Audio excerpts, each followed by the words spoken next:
All right, today is Friday, May 1st, 2026. Have to remind myself what year it is. And yesterday was my experiment with reading Elegant Eccentrics aloud. And I think it went pretty good, pretty well. I got through it in a day, about 115 pages, to read it out loud like it was a table read where I was playing all the characters. I listened to it all last night, stayed up till about 1 in the morning, just to kind of get a very, general feeling of if this is worth it or not, if I keep doing this. And I felt like it was helpful. I could see the scenes more in my head, listening to myself speaking it out loud, reading the dialogue, reading the action, and doing all that. So now we're going punk rock. I'm going to read all my features first, and then I'll plan to read all of my episodes for the Madman's Daily Unequivocal Comedy after that. I wanted to skip and just do whatever I felt like, but I'd rather do it in an organized way like this, because I really wanted to do Garrity today. Thinking about it last night, how cool it would be to read that big rant, the long rant that I wrote for Garrity, because that's my favorite bit of writing in any screenplay, I think. It's at least the one I spent the most time on, trying to really make it sound cool. And I don't know, but I figured I'll just do this in order. So today I'm going to try to get through Seeds of Anarchy, which is a punk rock type of another road trip movie, but it's also other things as well. And then, depending if I finish this today, the next one I'll do is Everything is Free. Those are my three features. So, Elegant Eccentrics, Seeds of Anarchy, which I'm going to do today, or start today at least, and then Everything is Free. Those are my three feature screenplays. Saying that, I also know there's wiggle room, even though my episodes for Madman's Daily Unequivocal Comedy, those scripts are only 60 pages usually for most of them.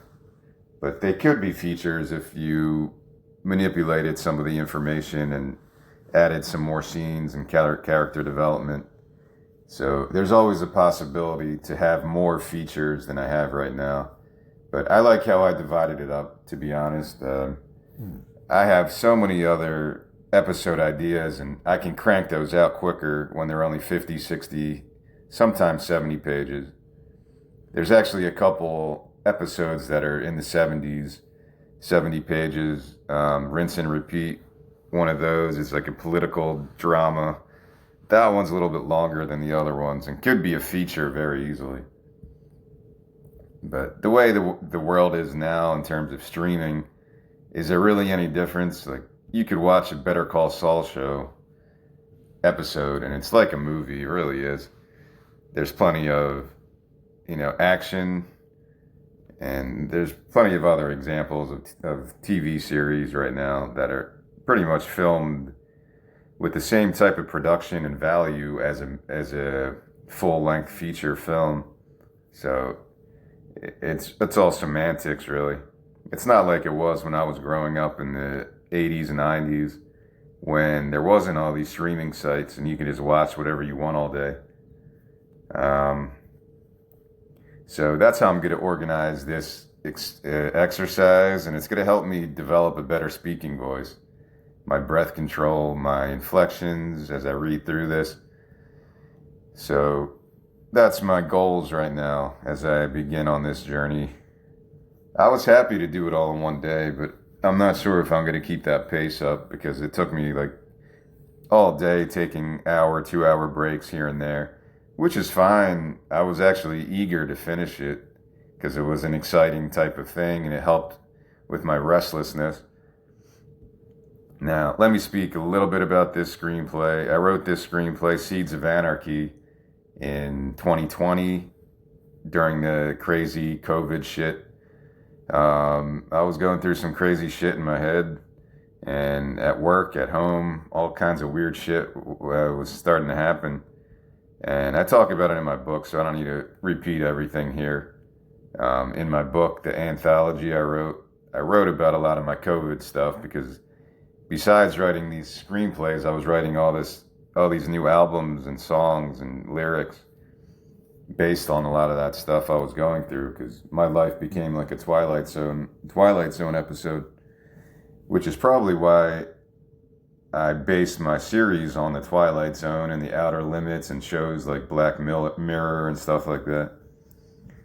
So I wrote this screenplay. It took me a long time. I had the first two acts pretty much solidified in my head, and I started writing it, and I didn't know how to end it.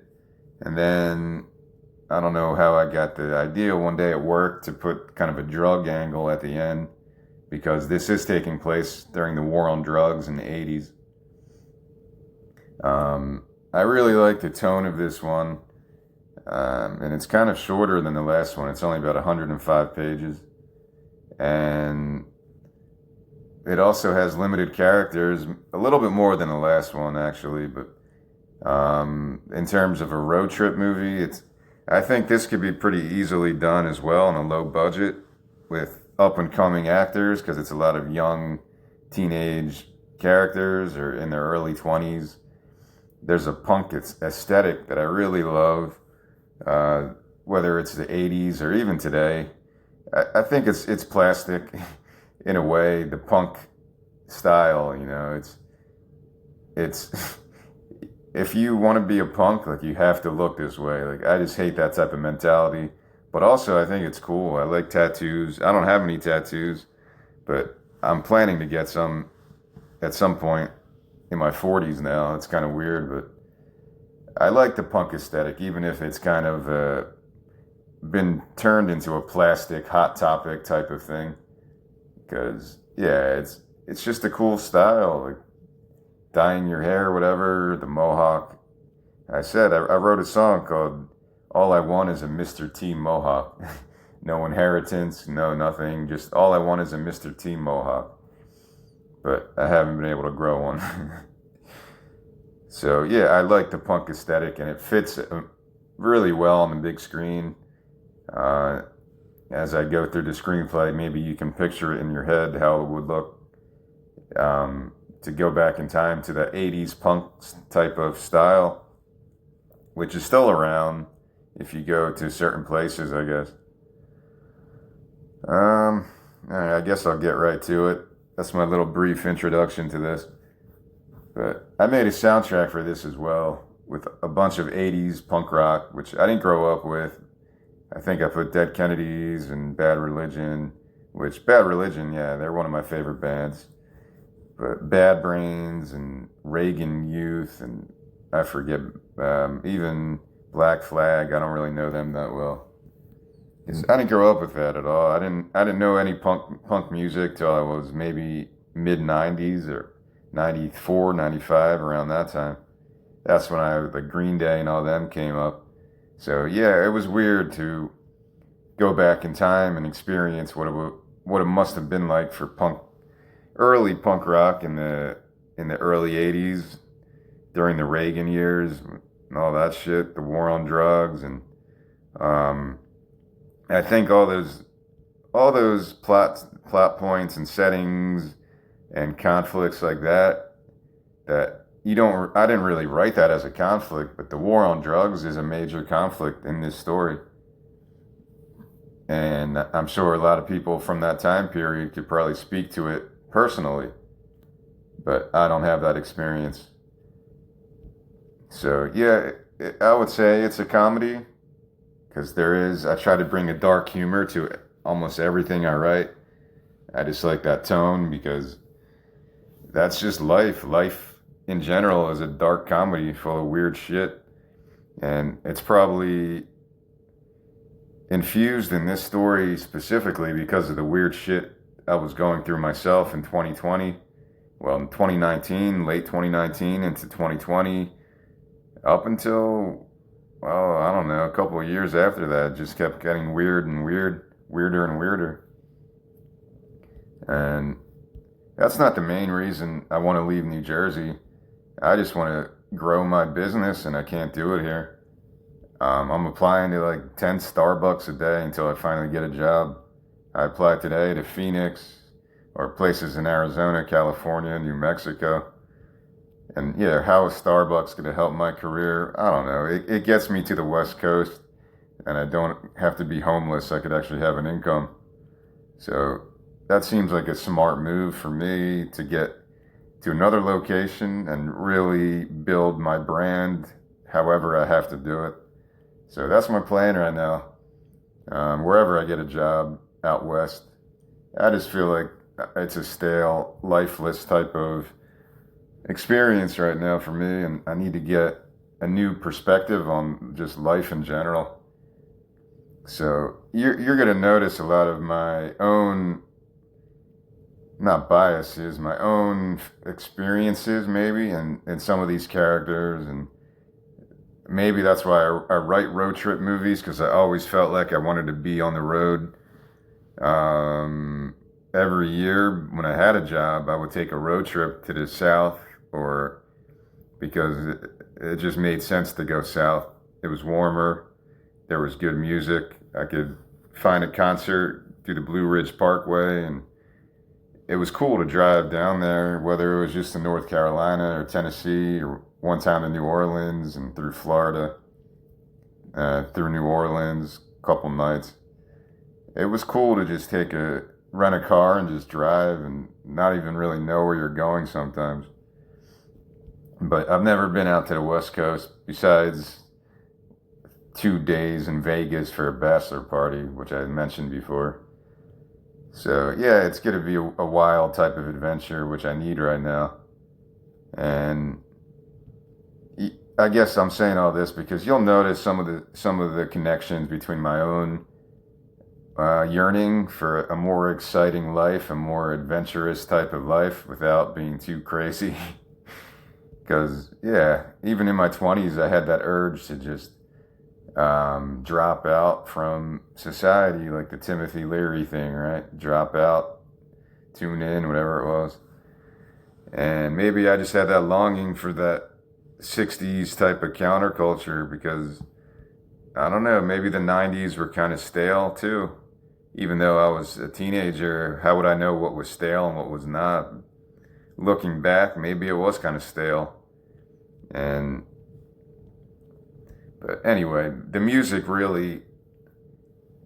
I selected throughout this screenplay, and I know people say, don't put music in your screenplays because you don't know what's going to be used and what's not going to be used. But when I'm writing a screenplay, I'm always listening to music, and the punk songs that I list at the end, and I'll share the playlist again if people want to get a taste of 80s punk rock, if you've never experienced that type of hardcore, angsty music, circle jerks and stuff like that. I'll share that playlist again. But weirdly, I was also listening to Indian music. There was this like Hindu type of mantra, and I'll share that too, because I haven't listened to it in a long time actually. Maybe it'll get me back into it. But when I was writing this on the weekends, I would listen to this Indian mantra for hours and hours and just get kind of lost in it. It's some kind of prayer, meditation, and it's really, really beautiful. So I'll share it too. And you'll notice maybe in a subtle way there's a spiritual undertone about reincarnation and some other stuff. Just the chaos of the entire universe and how beautiful that is, the beautiful chaos. Chaos doesn't have to be this miserable type of the world's ending type of thing. Chaos is just how everything works almost.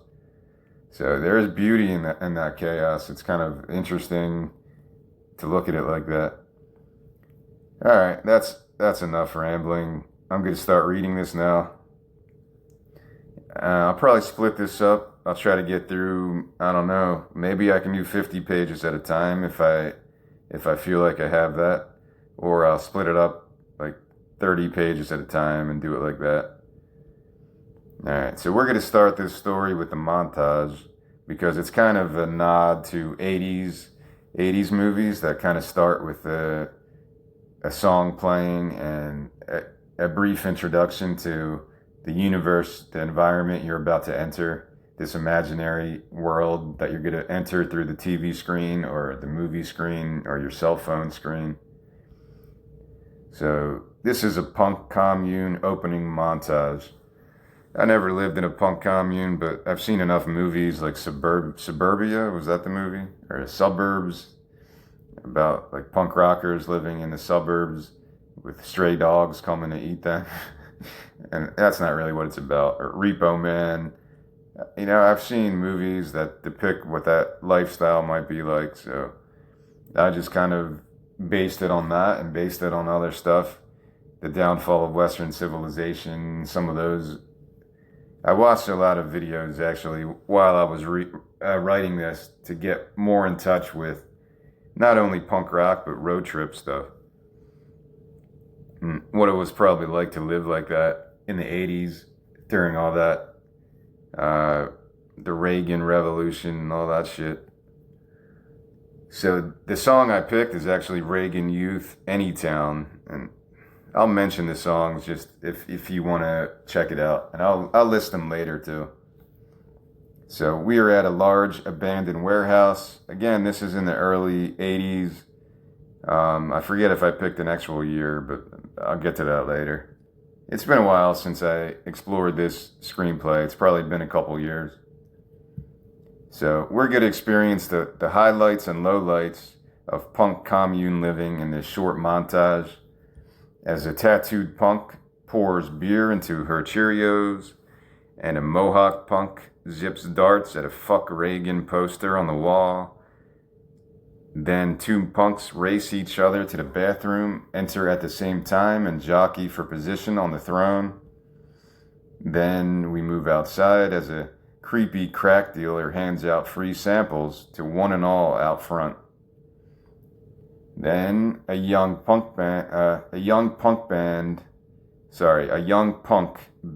on the VCR to fix the tracking of the 80s porn playing on the TV as a group of punks sit on the couch and watch. Then two punk kids play Mrs. Pac-Man on an Atari console. A pimp argues with his lady of the night out front, then grabs her purse as she tries to fight him off.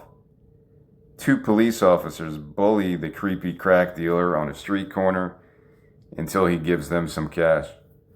A man gets tossed through an upstairs window and lands hard in front of some punk vagrants as they jam on their guitars like nothing unusual just happened.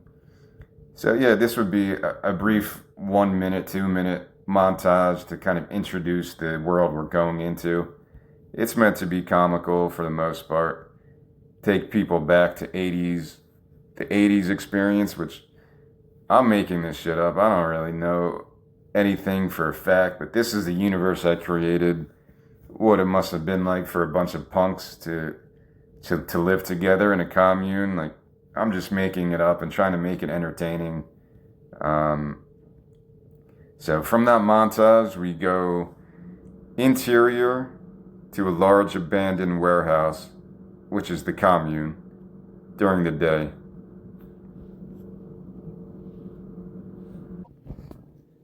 Alright, so we are inside the large punk commune, which is just a large abandoned warehouse.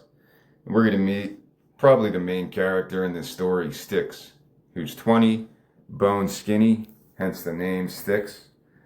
He's a chain-smoking idealist, and he's resting on a couch with his girlfriend, also in her 20s, who's a nihilist, who tosses a pillow into his face. Girlfriend, will you get over it already? Styx, how could you even consider letting that dirty, mangy penis inside of you? We go to a quick flashback now inside a nightclub bathroom at night. As Styx's girlfriend makes out with Fat Frankie, in his 30s, slick, struggling with obesity, and he wears a flashy crucifix, appearing as a furry bunny rabbit, Jesus, as a furry bunny rabbit Jesus in her recollection. So this is a flashback inside of her head and her memory. Girlfriend voiceover. I was on this really strange trip where he looked like a giant bunny rabbit Jesus. I couldn't help myself. He was so furry. I mean, how could you not have sex with bunny rabbit Jesus if you had the chance? End the flashback there. So it's just a flashback, less than 30 seconds really, showing her on top of Fat Frankie making out in the bathroom while she does the voiceover. So now we go right back to the commune as Sticks grabs the girlfriend playfully. Sticks. Furry? I can be furry. They make out as the blanket slides off, exposing his bare ass. Old punk man in his 60s, mohawk, wearing a lady's gown for no particular reason, walks into the room and casually slaps him on the ass as he belches. Old punk man. Morning, young buck. Now we are time cutting a little bit later in the commune, in the warehouse. Sticks bites into an apple and walks into the living room where a group of punks sleep on the floor, beer bottles scattered everywhere, as one crusty punk urinates out the window. Sticks. Fuck. You can't even make it to the toilet anymore? Crusty punk, disinterested. Fuck you, Mom. Why you always got to be judging people like that? Sticks keeps his attention towards the dirty carpet as he steps over passed out punks drooling on each other. Sticks. Jesus Christ. Walks into the kitchen just as crusty punk zips up his ripped jeans and yells towards him. Crusty punk off screen. Hey Sticks, can you lend me $10? Sits down at the kitchen table and lights a cig. Sticks. So you can just buy more crack with it? Crusty punk off screen. I forgot to add in my original inquiry that it's not for the intended purpose of crack smoking. Sticks tries to write a song while playing a Fisher-Price toddler's guitar and humming a punk melody to himself. Crusty punk off screen. Alright, I lied. It might be for crack. Actually, to be completely transparent here, crack is indeed the primary singular purpose that I am in need of that $10. Sticks slams a tiny guitar against the wall. Sticks. Would you shut up? Trying to work here. Old punk man walks into the kitchen in a form-fitting dress, lights a joint and turns on the TV, then bangs on it to try to improve reception. As the static clears, a news report plays about the war on drugs and how drugs are ruining the moral fabric of America, featuring short sound bites from Ronald and Nancy Reagan. He puffs his joint and lowers the volume. Old punk man. Fucking fascist, trying to ruin my morning high. Country's going to shit, I tell you. He lifts his left leg up onto the counter, lathers it with mayo from a jar, and shaves his leg hair with a knife, as Sticks rolls his eyes. Sticks. You can't do that somewhere else? Old punk man dips the knife into the mayo jar. Old punk man. You have a problem with a man wanting to keep a smooth exterior? Sticks. No. But I do have a problem finding your greasy leg hairs in the fucking mayo. Old punk man. Tough luck. Bathroom's occupied anyway. A woman cries out from the bathroom. Sticks. Shit. Sticks hurries to the bathroom to find female prostitute in her 40s, collapsed on the floor holding a needle, desperate to find a vein to inject her next dose. Sticks. Jesus. You have got to stop doing this. She breaks down crying in his arms. Female prostitute. Just fucking inject me and end me right here. When is my OD? When is my fucking OD? Sticks tries his best to console her as he takes the needle from her and throws it into the toilet. So that's just a quick, maybe 2-3 minute scene to kind of introduce the living conditions and kind of the time period. You get the Reagan information and the war on drugs, and it's actually a part of their daily living as people are living in such miserable ways that to survive, and they just want to die at that point.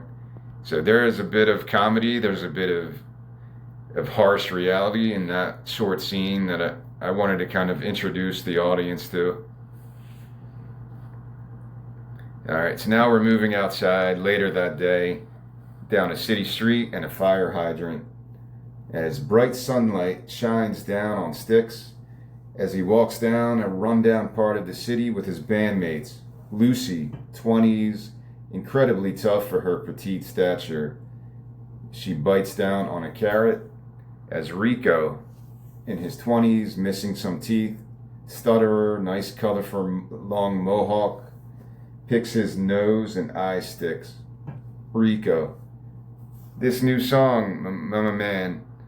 Well, I write a song about eating babies. Sticks: it is not about eating fucking babies. Jesus. It's a social commentary about the military-industrial complex washing the brains of the American youth to go kill poor people in third world countries. A wake-up call to all those bloated, bitchy suburban housewives. Lucy punches him hard in the chest, sending him down to the street. Lucy: watch it. My mom is one of those. Sticks gets to his feet and catches up to them. Sticks: look around. This city is shit. Reagan is shit. Democracy is a fraud. We need to wake people up. Fuck. What else are we supposed to write songs about, if not the rampant corruption and media manipulation of this blank generation? Rico: I don't know, man. Kinda just sounds like you want to eat people's babies. They playfully splash fight with 3 young African American kids who cool off with the water spraying from an open fire hydrant. A cop car approaches and 2 police officers step out. Police Officer 1, Meathead, takes out his baton. Police Officer 1: this is a rather disgraceful destruction of property. Police Officer 2, apathetic, sighs. Police Officer 2: they're just kids. Police Officer 1 tosses the kids aside and attempts to close the hydrant, while accidentally elbowing the young African American girl, causing blood to drip from her nose as she cries. Lucy jumps onto his back. Lucy: you meathead fuck. She bites off a piece of his ear as the other officer reluctantly runs over to help, and the punks all take a beating. Lucy attempts to jump Officer 1 again, but he fires his gun into the sky, sending the punks sprinting away from the scene. Police Officer 2, tired of his partner's anger issues, slyly kicks his ear chunk down a sewer grate while he's distracted. Alright, now we're moving to later that night, or in the night, in a warehouse / nightclub. Kind of one of those, you know, if you watch a punk show from the 80s or hardcore, it's like it's just a warehouse setting. That's kind of what I'm going for. The punks, bruised up from the earlier beating, sit backstage and prepare for their set as Sticks tunes his electric guitar, Lucy practices on her bass, and Rico bangs his drumsticks on his knees. Sticks puts his guitar down and places a bag of frozen peas to his eyes, which he can hardly open due to the swelling. He stares out towards the opening act as they rock out on stage to some 80s obnoxiously loud hardcore music while punks dance in the pit.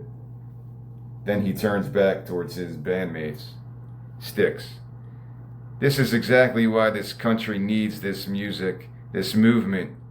Fucking pigs with nothing better to do than break little black kids' noses and kick poor people out on the street while forcing people to submit to authoritarian tactics.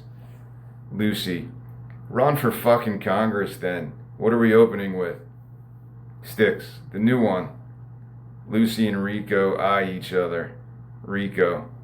I don't know, man. We barely practiced it, and the whole eating babies thing, Lucy. He doesn't think this room will really understand your deep dystopian political messaging. Sticks. It's 3 fucking chords, and fuck those zombies if they don't get the poetic subtext. The opening act finishes and walks off stage as the punks take the stage and plug in their instruments. Sticks stares out to the punk masses. Sticks.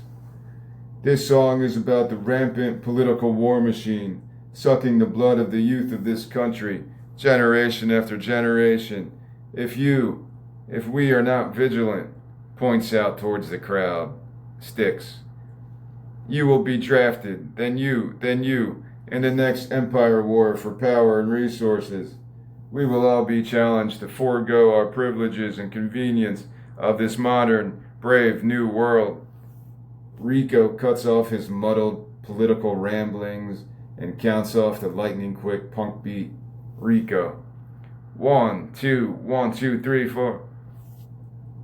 Sticks appears determined to get his inane political message across through his song, but most of the short performance is just him screaming, "I want to eat your babies, I want to eat your babies," over and over to some high-speed power chords. Just as an aside, I never really wrote that song, but it would be a very quick, hardcore song with simple chords and he's just screaming like a madman, "I want to eat your babies, I want to eat your..." It would be a very stupid punk song like that. Fat Frankie drunkenly stumbles onto stage during the song and dances with his gut hanging out in shit-stained jeans. Sticks stares towards him while screaming into the microphone. All of the day's frustrations overloading his circuitry. In a daze, he twirls the microphone around his head and directs it towards Fat Frankie, hitting him directly in his forehead, knocking him down hard. Fat Frankie's friend jumps on stage and tries to wake him up, but feels no pulse. Fat Frankie's friend. "Holy shit, he's dead. You killed Fat Frankie." Stick's face turns white as the music stops and the crowd goes silent. In a panic, the band unplugs their gear, sprints backstage, out the back door, and into the street. So there you go. You have a very simple, by page 8 or 9, you have the inciting incident. I was probably reading screenplay books at this point, because in 2020, it was like the first time I really went back to this type of art form to a very meaningful degree, I would say. Where when I wasn't working, all I would do was think about this story. Pretty much, that was my life at that point. It was good though. I liked having that new type of expression back in my life that I never had for a while. I had a brief affair with screenwriting in 2018, like I said before, but it didn't really take me to places I wanted to go inside my head. I wasn't happy with the output. So this was a different, more manic period of my life in 2020. So there you have the inciting incident. They accidentally murder Fat Frankie by hitting him in the head on stage with the microphone, Sticks. And that kind of sets everything else in motion. It's a silly way to go about this, but you know, that's punk. Punk music is chaos. There's no rhyme or reason to a lot of it, or sometimes at least.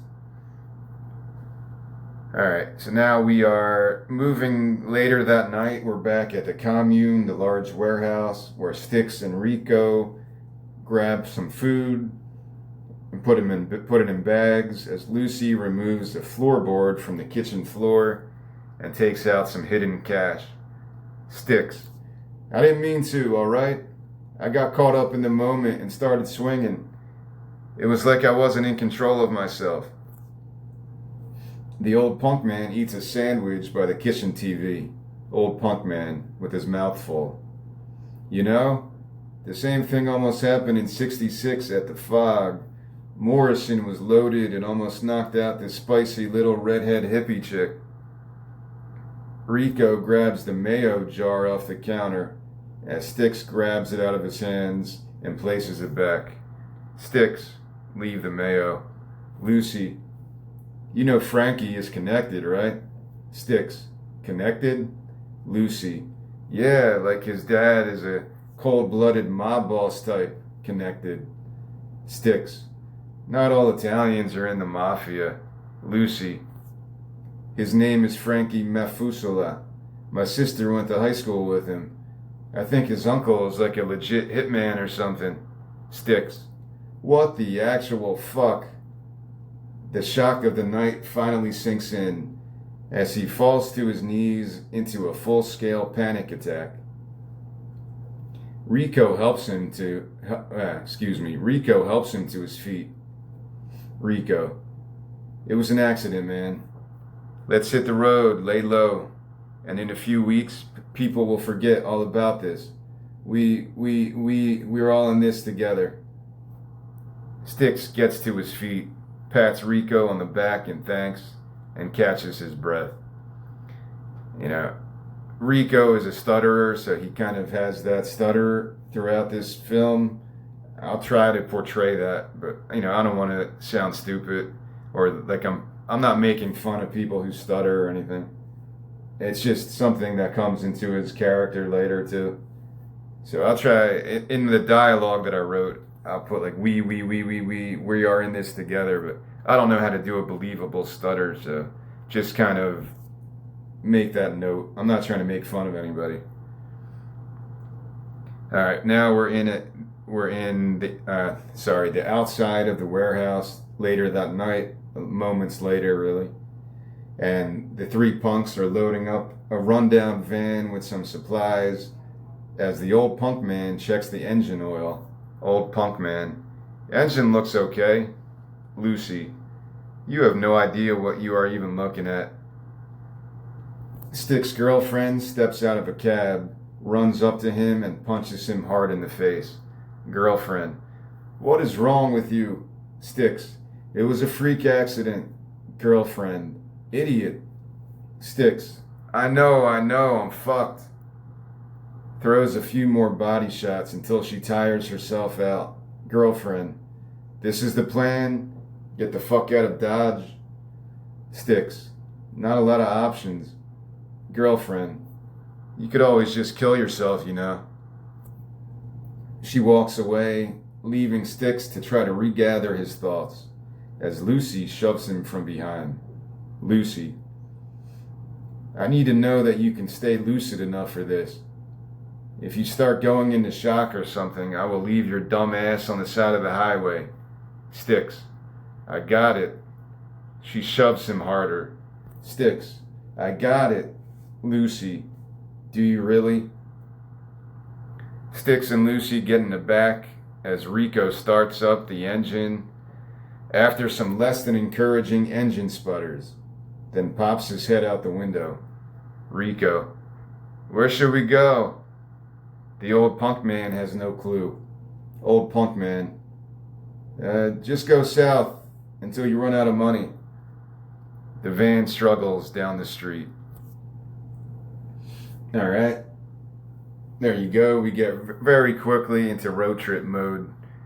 Now we are going to meet Fat Frankie's father in the morgue that same night. Sonny Mafisula, 60s. He's old school, cold and calculating, and he's staring down at Fat Frankie's corpse, where a huge bruise protrudes from his forehead from the microphone impact. Sonny Mafisula. Well, it is not all that surprising. Sorry, I'm trying to picture how he would speak. Well, it is not at all surprising. Two of his underlings, Ralph and Dom, in their 40s, analyzed the corpse by his side. Ralph. He looks good. Dom, through laughter. Kind of like a bunny rabbit. A big fat Easter bunny. Sonny Mafisula. Alright, from now on I'm just going to say Sonny. I don't know why I put his last name there. I'm just going to use Sonny, not say his last name. So this is Sonny's dialogue. Get it all out of your systems now. He's still my blood, our blood, no matter what the hell he turned into. The three men cover their noses, the stench of his disgusting corpse hitting them hard, as it squeaks out some comically high-pitched farts. Dom, Madame. Sonny shuts his eyes and places a penny on each eyelid. Sonny, the last bit of change I squander on this waste of breath. Dom stretches his shirt over his nose. Dom, what you want to run with? Sonny, Frankie Mafisula died while trying to fight off a mugger who was threatening an old, innocent old lady. My son will at least get a good mention in the papers. Dom, the punks?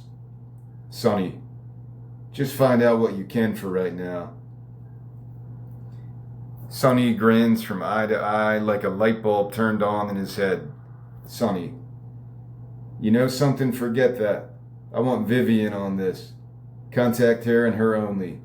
It's been far too long.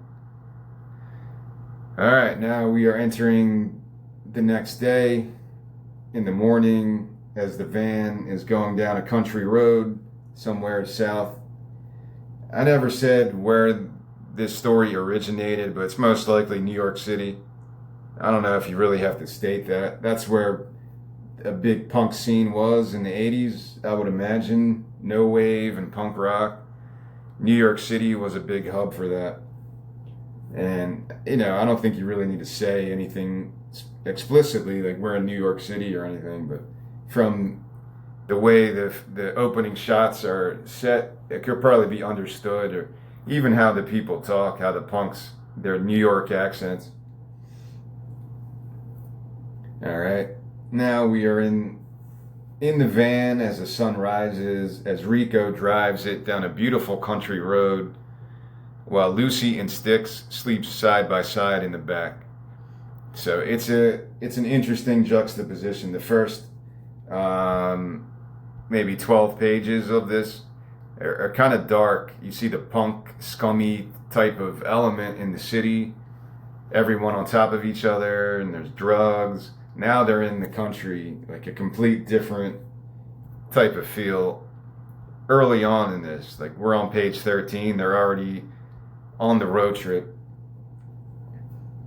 All right, Rico is talking to himself as the other two sleep in the back.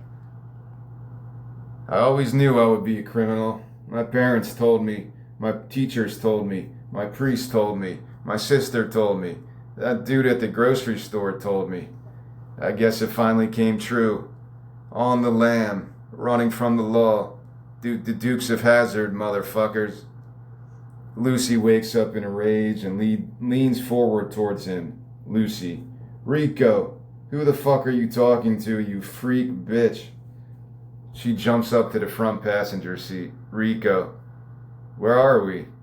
Lucy, why are you asking me? I guess we have to be through the Carolinas by now. Rico, is he gonna be alright? Lucy, Styx is Styx.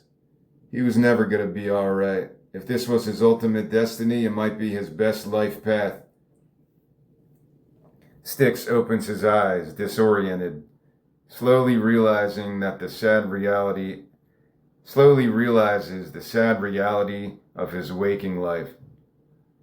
All right, now a little bit later, Rico drives the van past the gas station.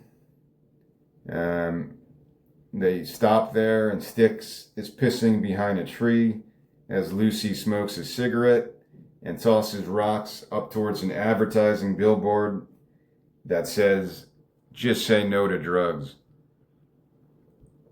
Inside the same gas station, Rico is grabbing snacks and candy bars from the shelves, and he's bringing them to the register where the old country attendant in his 60s male stares up at Rico's monstrous mohawk like he is an alien. Old country attendant. What the hell are you? Rico. Hi, sir. Good country morning to you. Just getting some supplies and $3 on the van out there. Old country attendant. You a Satanist, boy? Rico. Satan? No, Jesus, #1, America. Yeah, trucks. He rings him up and bags the snacks. Old country attendant. Well, okay then. Rico grabs the goods, heads for the exit, then turns back. Rico. What state is this?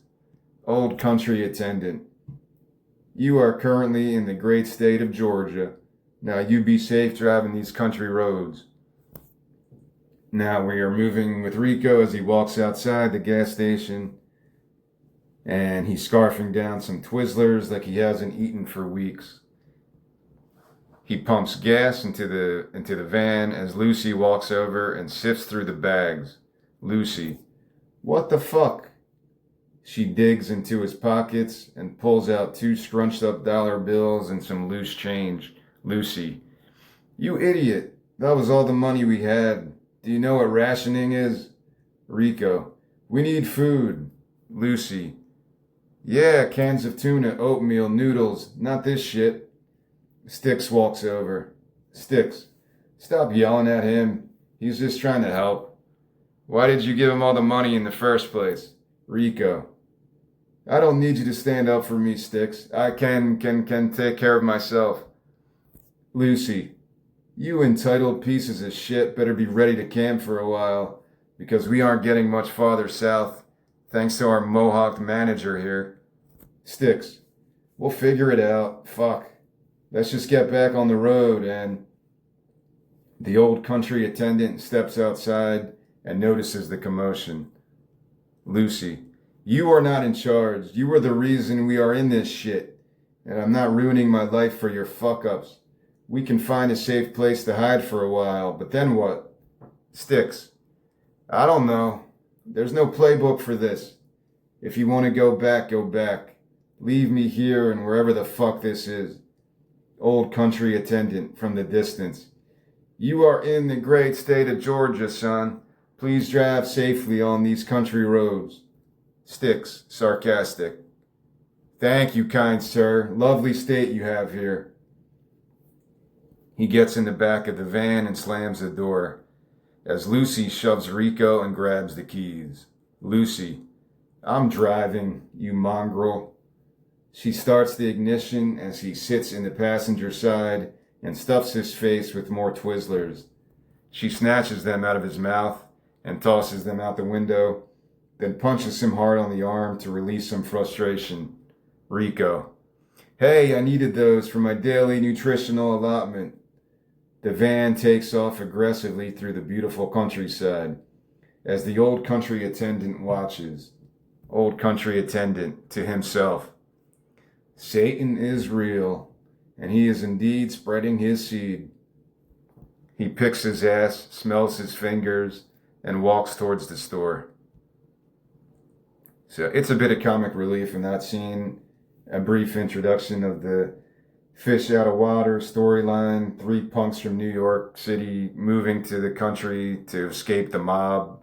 It's a ridiculous plot, but I think it works as a tribute to weird 80s movies like that.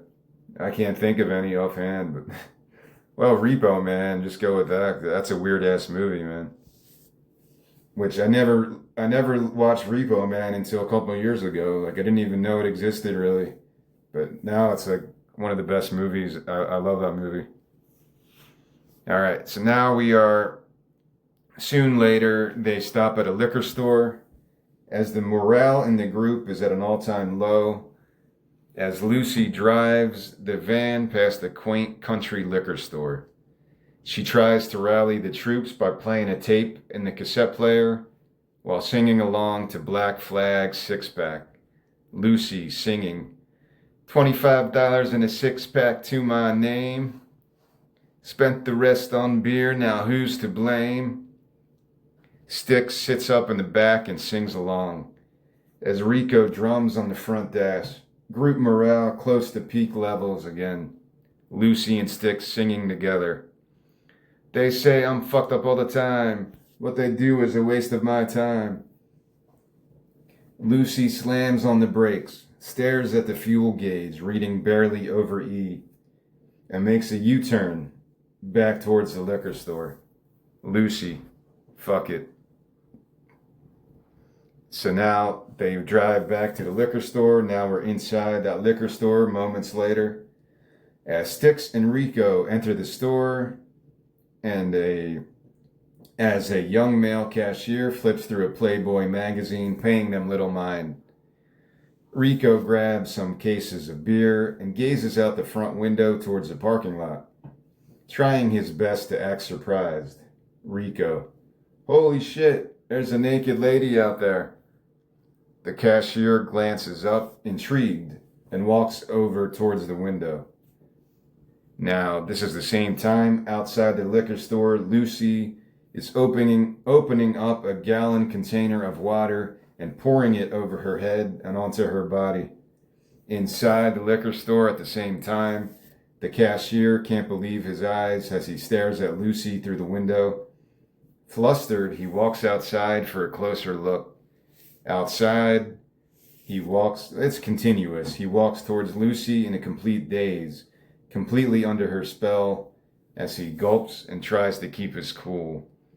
Back inside the liquor store, now that they're alone, Rico and Sticks raid the cash register and grab as much beer and cigarettes as they can possibly handle. Then they run out the back door and stack cases of beer on the ground. Outside the liquor store, out front, the cashier walks closer and closer to Lucy, still under her spell, as she approaches him seductively, then kicks him square in the groin. He writhes in pain while she hops in the van and speeds around back, where Sticks and Rico wait with the goods. They quickly load everything in the back, get inside, and scream along to more Black Flag lyrics. As the van speeds away, Lucy, Sticks, and Rico singing together.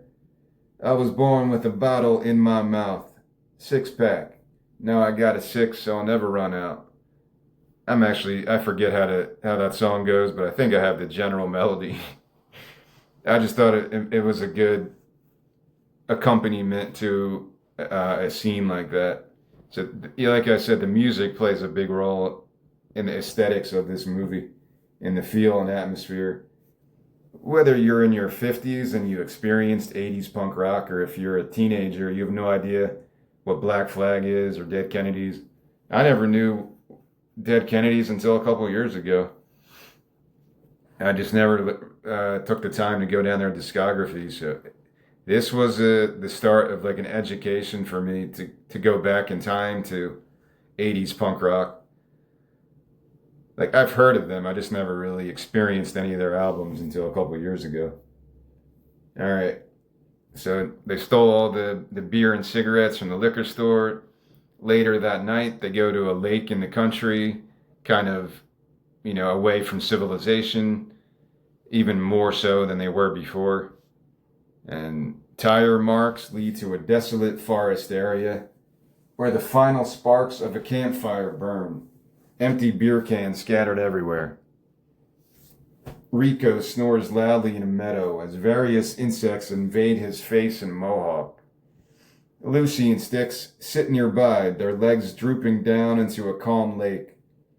She finishes her beer, burps like an animal, flattens the can, and tosses it behind her. Lucy, you going to join the Marines now and go full commando? Sticks, kind of just feel numb. Maybe I'm a sociopath. Lucy, the ghost of Fat Frankie might come back to haunt you one day. He must gain his vengeance. She mocks Fat Frankie's dancing skills and stumbles towards him. Sticks, I know you don't believe in that supernatural shit or fire and brimstone or anything really. Lucy, I don't think you want to be speaking for me. Even if you're drunk and vulnerable, I'll still kick your teeth in. Sticks. What do you believe in then? Lucy. I believe that all belief is bullshit. You choose to believe or not believe whatever the people in control try to get you to believe. Nobody really knows anything about this existential stuff. She struggles to keep her balance. Lucy. Belief is just society trying to force you to join in on their socially acceptable insanity. Sticks. What the hell am I supposed to do with all that? Lucy. Live off the grid, at least in your head. Isn't that the whole point of the punk dogma? Or have you already lost all hope in the revolution? No bullshit, no frills, fuck Reagan, fuck nationalism. Just keep everything true and tangible, and don't take shit from anyone. She dives into the lake and treads water. Lucy. Or maybe witches and vampires are real, and they will eventually reclaim this physical realm for their own nefarious purposes. Who the fuck knows? Sticks. When I was a kid, I thought music could unite everyone, like one universal language that everyone could put their faith in. Lucy. You are so losing your punk cred right now, you dirty hippie. She swims farther out. Lucy. The Beatles already tried the peace and love kick, and humanity didn't quite heed the call. John Lennon became another meaningless sacrifice to Odin. Sticks lights a cigarette, now alone with his thoughts. Sticks, quietly to himself. Sorry, Frankie. His emotions finally burst out. Alright. That's kind of a scene I wanted to put in there because, yeah, the dude just killed someone. And I was like, even if you accidentally kill somebody, you're going to have that feeling of guilt and like, oh, fuck, my life's over. So I had to put something in there because even if they're on the run, they can't escape what they're running from. And this plays into the next scene, which is back in New York City. We're at the funeral home where a viewing is taking place for Fat Frankie as his corpse rests inside a fancy casket all cleaned up. He's more attractive dead than alive. Sonny stands by the casket with his wife and a few other family members as two older women in their 60s approach and kiss him on the cheek. Older woman 1. So sorry for your loss. He was a real gem of a boy. Such a joy. Older woman 2. So many great memories. Always a smile on little Freddie's face. Older woman 1 nudges her. Older woman 1. Frankie's face. Sonny. Oh, yes, yes. Frankie always did his best to help those in need. We are starting a charity in his name to help out all those victimized by violent offenders. Anything you can give is much appreciated. They nod and walk on, while Ralph raises his arm from across the room to get Sonny's attention. Moments later, we are inside the funeral home office, where introducing probably my favorite character, but I probably shouldn't say that, right? Like that biases things. Well, I have to at least say, my favorite character, maybe of all my screenplays, is this female hit person, female assassin. And this is when I introduce her character. There is being stoic, and then there is being Vivian in her 60s. She gazes at her cold, savage eyes in the mirror on the wall as Sonny walks in, and the two associates embrace rather coldly. So Vivian is like a very hardcore, old school, don't fuck with me type of assassin like that. For some reason I always picture like Angelica Houston because I really like her role in Buffalo 66. But it could be anyone with that type of demeanor like that. So Vivian begins the dialogue. My condolences, Sonny. It was quite a shock to all of us. They sit face to face. Vivian, a mugger? Sonny, it was the only good thing that little maggot ever did. She stares him down, not quite buying what he is selling. Sonny, could never get a lie past you. Frankie didn't quite lead a normal life. To be honest, I hadn't talked to him in years. Drugs, this punk music thing. He got mixed in with filth and he died like filth. But he's still my son. Vivian, what do you know? Sonny, some loser punks. Styx is the one who did the deed. Death by microphone. Vivian, Styx? He hands her a nerdy photo of Styx from his high school yearbook. Vivian, really? She pockets the photo as he hands her a more recent photo of Styx in his punk attire with an Anarchy symbol written on his bare chest. Vivian, location? Sonny. They took off soon after. I guess little punks even stick together. He lights a cigar. Sonny, I'm truly sorry for the late start, but when it comes to my son, I only had one person in mind to give Frankie a final piece. Vivian, his comrades? Sonny, just some more directionless kids. Hopefully they reinstate the draft and put all those freaks on the front lines. She massages her temples and squints in pain like she was experiencing a migraine attack. Sonny, you all right? Vivian, yeah, I'll take care of it, Sonny. They hug and kiss each other on the cheek. Sonny, whispering, just like old times. You were always my favorite, Viv. Don't think anyone really knows me like you. So it's a brief introduction to her character. I guess technically she's a supporting character, but to me, she's more of a main role in this story. So this is different than Elegant Eccentrics, like I just said earlier. There's a lot more like secondary characters that are kind of important to the story. So this is a bit more, I said this would be easy to produce and film, but it's a lot of people, a lot of cast. So it's a bit of a different direction that I went with in Elegant Eccentrics. But since this was the first screenplay I wrote, I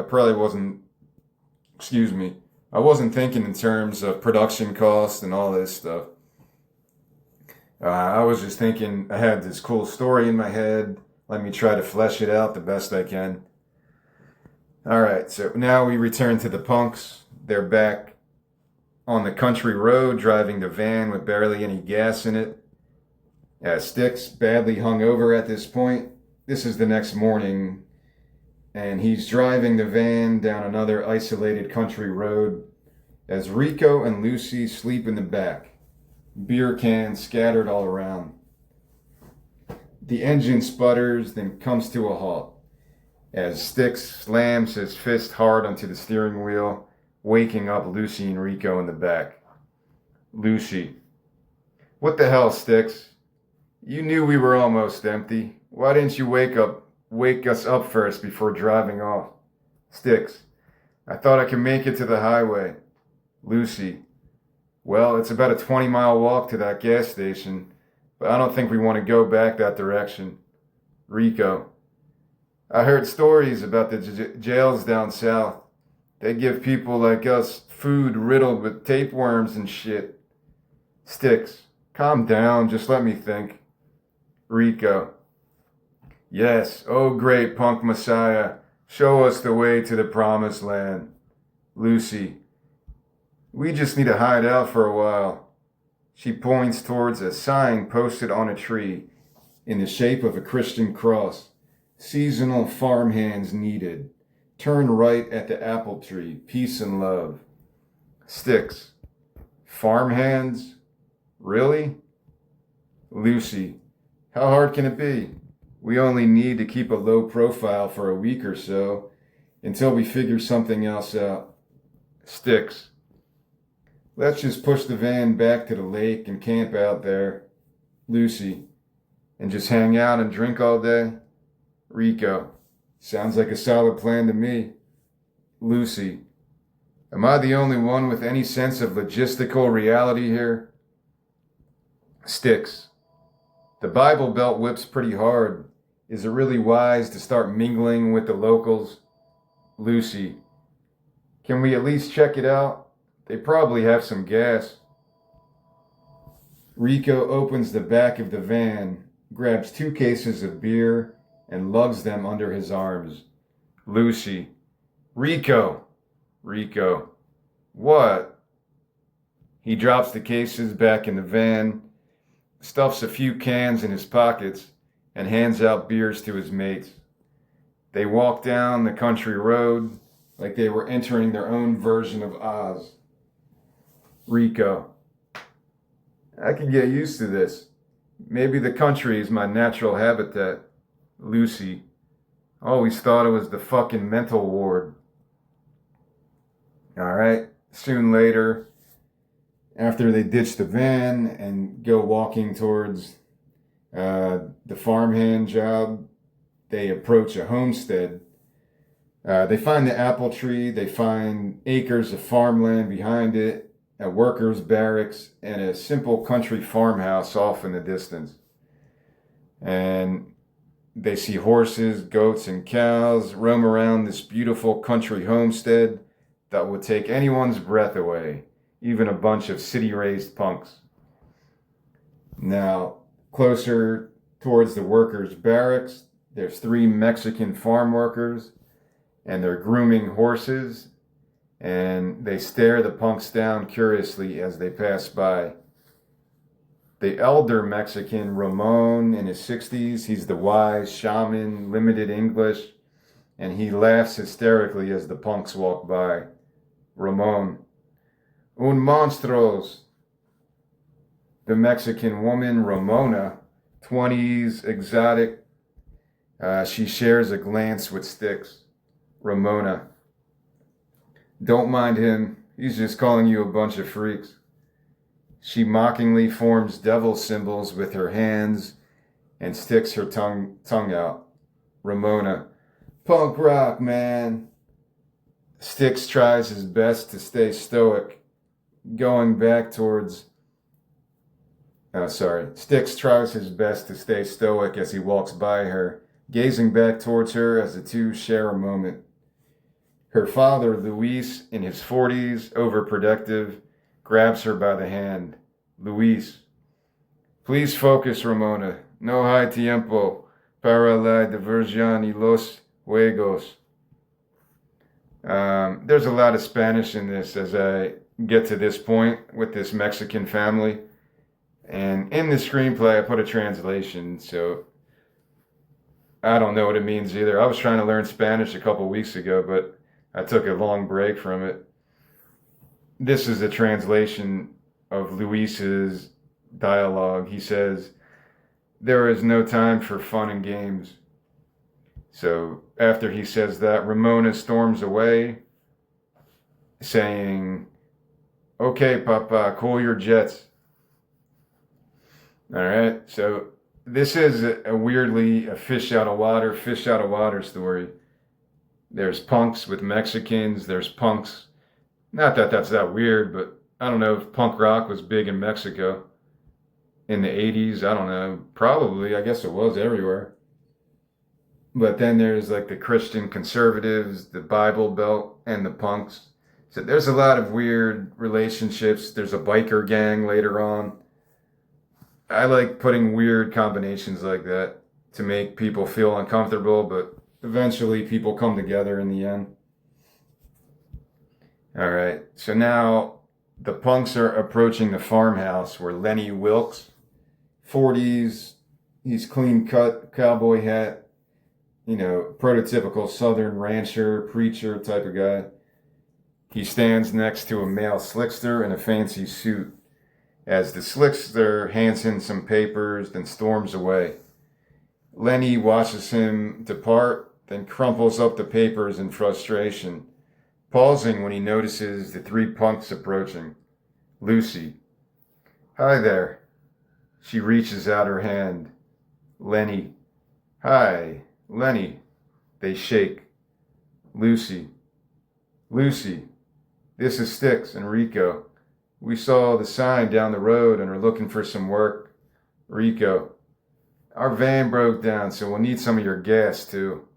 Lucy smacks him on the back of the head. Lucy. Sorry. He means we will work for the gas, if you have any to spare. Lenny smiles. Lenny. It's okay. I can help you with the van, and if you need some work, I can try to help you out. Y'all just passing through? Sticks tries his best to think of a cover story on the spot. Sticks. Yeah, we have some family down in Florida. Just trying to make enough to get down there. Lenny. Well, that is not a problem. All are welcome here. Lenny's children, Mark, 10, and Luke, 7, run out of the farmhouse shooting toy guns, followed by their grandfather, Rufus, 60s, witty, former hippie. Rufus.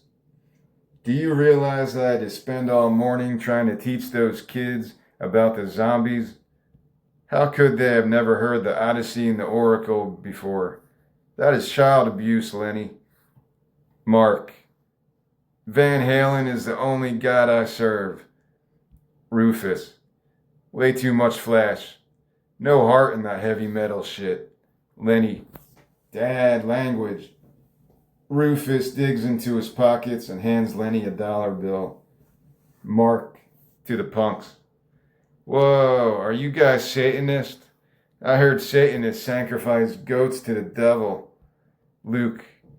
Yeah, don't kill our goats. Lenny. Guys, stop harassing our guest. The boys run off to play army men in the fields, shooting their guns at each other, as Rufus carefully examines the 3 punks and tries to get a read on them. He curiously touches Rico's mohawk. Rico. Jesus, we are not Satanists, okay? Why is everything about Satan down here? Rufus. Just making sure you aren't going to come behead me while I sleep, boy. I've been around, seen all types. I once dropped acid with Charles Manson himself. So don't think we are just simple country folk, ready to turn the other cheek. Lenny. Calm down. I don't think they're serial killers. Lucy eyes Sticks. Lucy. Nope. No killers among us. Just ordinary, hard-working Americans, like you good folk. Rico. USA, fucking right. All day, all night. Lenny. Dad, give me $1. Rufus. For what? He reluctantly hands him $1. Lenny. To Rico. You can pay him back after you get paid. I don't have a lot of rules here, but there is no cursing. Bad for the harvest. Rico nods. Rufus. And don't be jerking your little dicks off all day. Going to need your strength. He walks away towards the farmhouse as Lenny leads the punks towards the workers' barracks. Lenny. You can get washed up at the barracks and get situated. Come to the house later for dinner. You all look like you need a good meal in you before you start working tomorrow. The punks continue towards the barracks as Lenny heads back towards the farmhouse.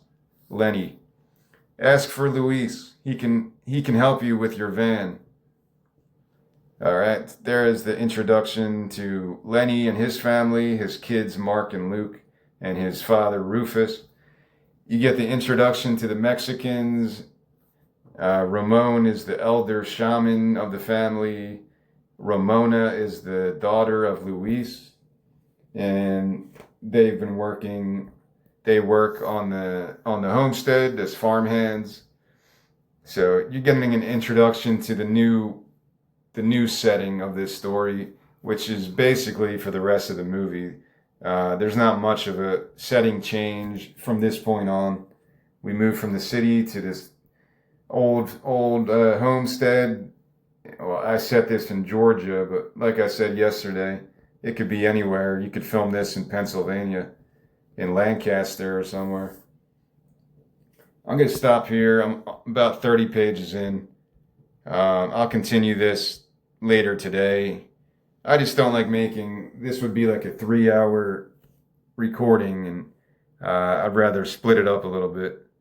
So when we return, we are on page 29 or 28, towards the bottom of the page. We're approaching. It's good to end it here. Let me do this one little scene. So Lenny is telling the punks to go towards the barracks and ask for Luis. So the punks, they head towards the back of the barracks and find the outdoor showers where Ramon is dancing, chanting, and swaying his arms in a shamanic ritual, completely lost in a trance. Ramona walks by and picks up some arid dirt. Ramona. He's calling out to the skies. Hasn't rained in weeks, but he says you are good omens for this harvest. She walks away as the punks wash their faces in the outdoor showers. So I'm going to end it there. When I come back, it's a very long scene at the dinner table. So that's a good place to start when I do part 2 of this. So far, yeah, I think the story is pretty straightforward. It's another simple story. We had the inciting incident very early on, and you can see, hopefully, the tone I'm going with this. This isn't a Tarantino movie that's violent as fuck. It's supposed to be more of a dark comedy. I'm not sure what I even compare this to. If I had to pick something, I don't know. I don't really know, but it has this satirical type of appeal, like something like Repo Man. But I'm probably naming Repo Man just because that movie relied so much on punk rock and that type of scene.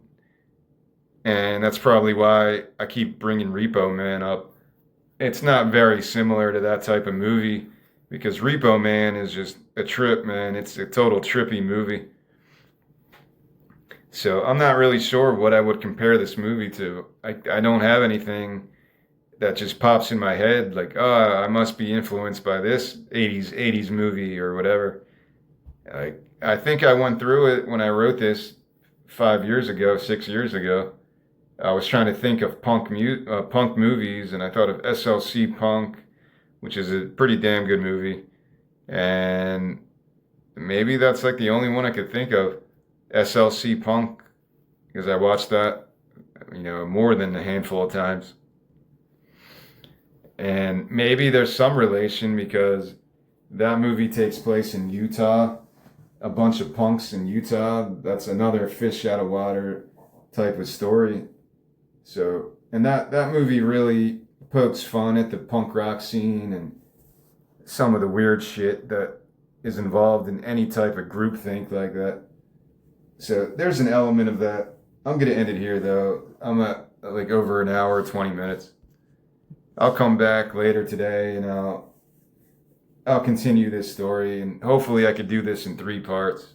It's about 110 pages or less than that. So I feel like I can do this in 3 parts without speaking too long-winded about some of the themes and stuff. So I'll see how this goes. I think so far it's been okay. And I noticed the action writing, I would probably have to go back and edit a lot of the action writing on this because some of it isn't very organized correctly. You don't realize who's saying what at certain parts. So I might have to go back and edit this, but those are all minor things that I could do later. But yeah, hopefully you get an idea with this, the first 30 pages, the first act of this. We follow a pretty adventurous story. These 3 kind of on their own young punk kids. They get involved in some trouble, but they stick together and just head down south to try to find, at least buy some time And yeah, that's where the story goes. It's not meant to be like um, a thriller. It's definitely not a thriller. It's 100% more comedic than a thriller. But there's also some weird spiritual elements that I'll get into next time.